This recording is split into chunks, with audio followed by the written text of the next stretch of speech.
জুলাই সনদে 4টি প্রশ্নে একবার মাত্র হ্যাঁ বা না ভোটে সিল দেবেন ভোটাররা। ফলে এসব প্রশ্নে জুলাই সনদ কার্যকর হলে কি কি পরিবর্তন আসতে যাচ্ছে তা সম্পর্কে পুরোপুরি ধারণা পাচ্ছেন না ভোটাররা। জুলাই সনদে মোট 84টি বিষয়ের মধ্যে 47টি সাংবিধানিক আর 37টি আইন বা নির্বাহী আদেশে বাস্তবায়নের। অর্থাৎ হ্যাঁ বিজয়ী হলে 47টি বিষয়ের সংস্কারের জন্য প্রয়োজন পড়বে সংবিধান সংস্কারের। বাকি 37টি কার্যকর হবে নির্বাহী আদেশে।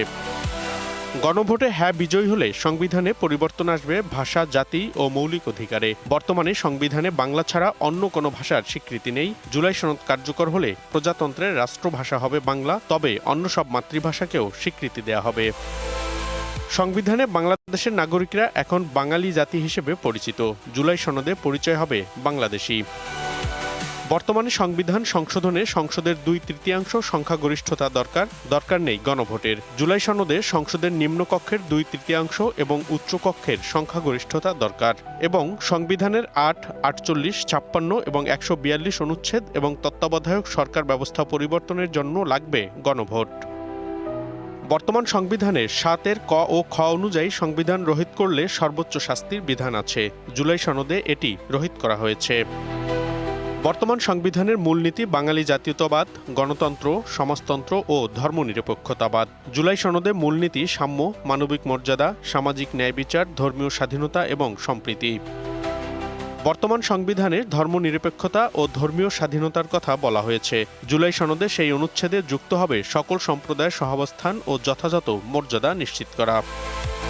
সংবিধানে বর্তমানে 22টি মৌলিক অধিকার রয়েছে। জুলাই সনদ কার্যকর হলে নিরবচ্ছিন্ন ইন্টারনেট এবং ব্যক্তিগত তথ্যের সুরক্ষাও যুক্ত হবে মৌলিক অধিকারে।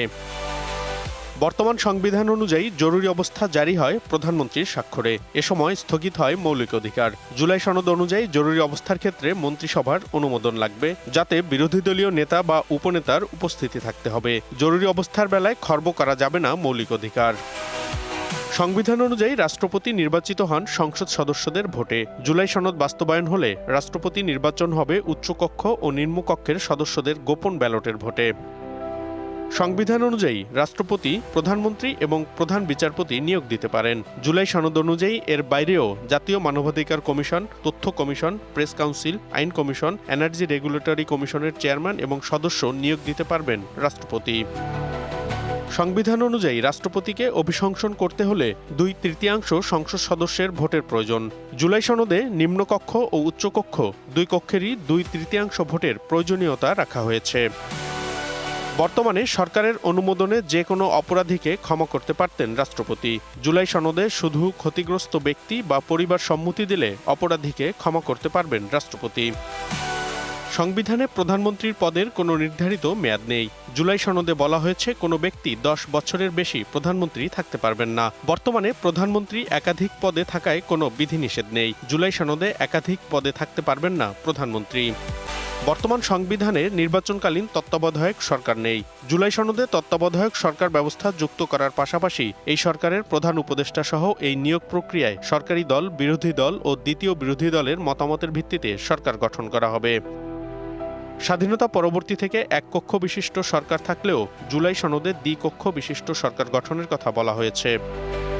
বর্তমান সংবিধানে সংসদ সদস্যরা দলীয় সিদ্ধান্তের বাইরে ভোট দিলে সংসদ সদস্য পদ বাতিল হয়ে যায়। জুলাই সনদে বাজেট ও আস্থা বিল ছাড়া অন্য যে কোনো বিষয়ে সংসদ সদস্যরা স্বাধীনভাবে ভোট দিতে পারবেন। বর্তমান সংবিধানে বিদেশের সাথে চুক্তিতে সংসদের অনুমোদনের প্রয়োজন নেই। জুলাই সনদে বিদেশের সাথে রাষ্ট্রীয় নিরাপত্তা সংক্রান্ত যে কোনো চুক্তি করতে হলে সংসদের উভয় কক্ষে তা অনুমোদনের প্রয়োজন হবে। বর্তমান সংবিধানের 95 অনুচ্ছেদ অনুযায়ী রাষ্ট্রপতি যে কাউকে প্রধান বিচারপতি নিয়োগ দিতে পারবেন। জুলাই সনদ বাস্তবায়ন হলে এই অনুচ্ছেদ সংশোধন হয়ে প্রধান বিচারপতি নিয়োগ দিতে হবে আপিল বিভাগ থেকে। সংবিধানে থাকলেও এখন পর্যন্ত ন্যায়পাল নিয়োগ দেয়া হয়নি। জুলাই সনদে বলা হয়েছে স্পিকারের সভাপতিত্বে 7 সদস্যের কমিটির মাধ্যমে ন্যায়পাল নিয়োগ দিতে হবে। তবে সংবিধান বিশেষজ্ঞরা বলছেন গণভোটে হ্যাঁ বিজয়ী হলেও জুলাই সনদ কার্যকরে সংবিধান সংশোধনের বিষয়ে তৈরি হতে পারে জটিলতা। যে সংবিধানের যে প্রক্রিয়া, সেই প্রক্রিয়া আপনার সংশোধন হয়েছে কিনা, সেই প্রক্রিয়া যদি সংশোধন না হয় বাতিল হয়ে যাবে। পঞ্চম সংশোধনী বাতিল হয়েছে, সপ্তম হয়েছে, অষ্টম হয়েছে, 13 হয়েছে, 16 হয়েছে এবং 15ও আংশিক হয়ে গেছে। এই কনসিকুয়েন্সটা মাথায় রেখে আপনি করবেন, যারা করবেন ওই কনসিকুয়েন্সটা মাথায় রাখতে হবে। 47টি সাংবিধানিক সংস্কারের বাইরে 37টি সংস্কার প্রস্তাব আছে জুলাই সনদে। গণভোটে হ্যাঁ বিজয়ী হলে এসব সংস্কার বাস্তবায়ন হবে আইন বা অধ্যাদেশ, বিধি ও নির্বাহী আদেশের মাধ্যমে। এর মধ্যে রয়েছে আইন প্রণয়নের মাধ্যমে সংসদের কমিটি সমূহ ও সদস্যদের বিশেষ অধিকারের সীমা এবং দায় নির্ধারণের অঙ্গীকার থাকছে জুলাই সনদে। আছে বিচারকদের জন্য অবশ্য পালনীয় আচরণবিধি, সুপ্রিম কোর্টের আলাদা সচিবালয় প্রতিষ্ঠা, স্বাধীন ও স্থায়ী জনপ্রশাসন সংস্কার কমিশন গঠন, সরকারি কর্মকমিশন, সাধারণ শিক্ষা ও স্বাস্থ্য গঠন। ভৌগোলিক অবস্থানের বিষয় মাথায় রেখে কুমিল্লা ও ফরিদপুরকে দুটি সাংগঠনিক বিভাগ গঠন করার কথাও বলা হয়েছে জুলাই সনদে। তবে গণভোটে না বিজয়ী হলে কার্যকর হবে না জুলাই সনদ। তাহলে কি হবে? সেক্ষেত্রে back to square one, back to pavilion, অর্থাৎ যেই শেখ হাসিনা পালানোর আগে যেই ব্যবস্থা বিরাজ করছিল এবং বস্তুত এখনও বহুলাংশে যে ব্যবস্থা বিরাজ করছে সেটাই অব্যাহত থাকবে। গণভোটে হ্যাঁ